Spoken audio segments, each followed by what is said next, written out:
Assalamualaikum warahmatullahi wabarakatuh. Perkenalkan, saya Maisha Ainaya dari jurusan Pendidikan Agama Islam, Fakultas Tarbiyah dan Ilmu Keguruan.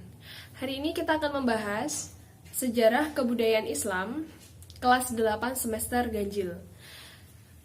Pertama dengan bab sejarah berdirinya dinasti Abbasiyah. Nah, kali ini kita bahas terlebih dahulu jejak peradaban dinasti Abbasiyah. Tahukah kalian bahwa sejarah kekuasaan yang dialami oleh dinasti Bani Umayyah ini dirintis oleh Muawiyah bin Abi Sufyan pada tahun 41 Hijriah atau 661 Masehi, kemudian dilanjutkan oleh generasi keturunannya, dan pada awal berdirinya ini dipimpin oleh Muawiyah sebagai khalifah pertama. Selanjutnya mengalami kejayaan dan dinasti Umayyah mengalami keruntuhan. Ada beberapa penyebab keruntuhan dinasti Umayyah. Yang pertama yaitu karena figur khalifah yang lemah. Terjadi pada pemerintahan Yazid bin Abdul Malik yang merupakan pemimpin ke-9 dari 14 pemimpin dinasti Umayyah. Pada masa pemerintahan ini hanya menghabiskan waktu untuk berfoya-foya dan mengabaikan urusan negara. Kemudian pemerintahan yang korup, di mana sistem pemerintahan yang dianut dalam pemerintahan pada masa dinasti Umayyah ini adalah monarki atau sistem pemerintahan turun-temurun yang telah menyalahi pemerintahan pada masa Khulafaur Rasyidin. Kemudian perebutan kekuasaan ini terjadi dalam anggota keluarga dinasti Umayyah pada masa Marwan bin Hakam yang ingin menjabat sebagai khalifah. Dan yang terakhir munculnya gerakan pemberontakan di mana para khalifah ini lemah, kemudian sistem pemerintahan ini berada dalam keadaan yang kacau, dan para pejabatnya itu hanya mengutamakan kepentingan pribadi dan berfoya-foya yang mengakibatkan banyak pemberontakan. Bahkan serangan dari kelompok Abu Muslim Al-Khurasani dan Abu Abbas As-Saffah. Selanjutnya adalah faktor pendukung terbentuknya dinasti Abbasiyah. Yang pertama yaitu perpecahan internal keluarga dinasti Umayyah dan kisruhan politik dalam negeri.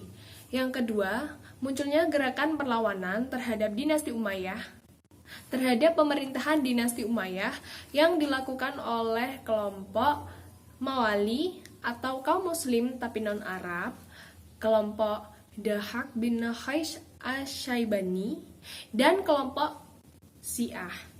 Yang ketiga yaitu perpecahan kelompok suku Arab Utara dan suku Arab Selatan.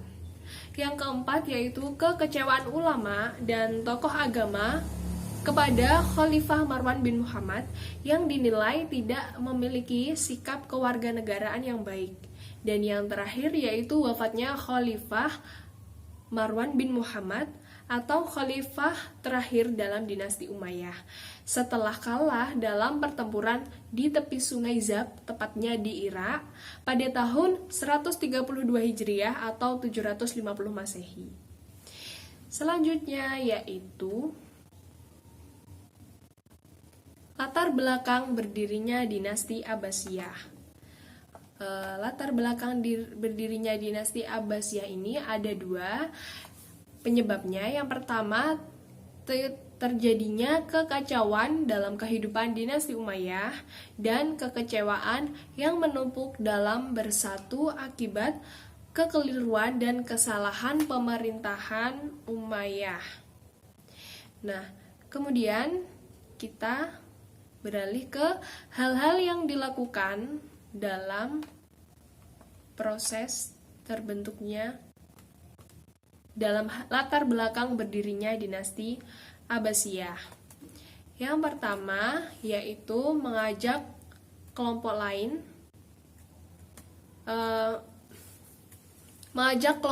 untuk bergabung dalam meruntuhkan dinasti Umayyah.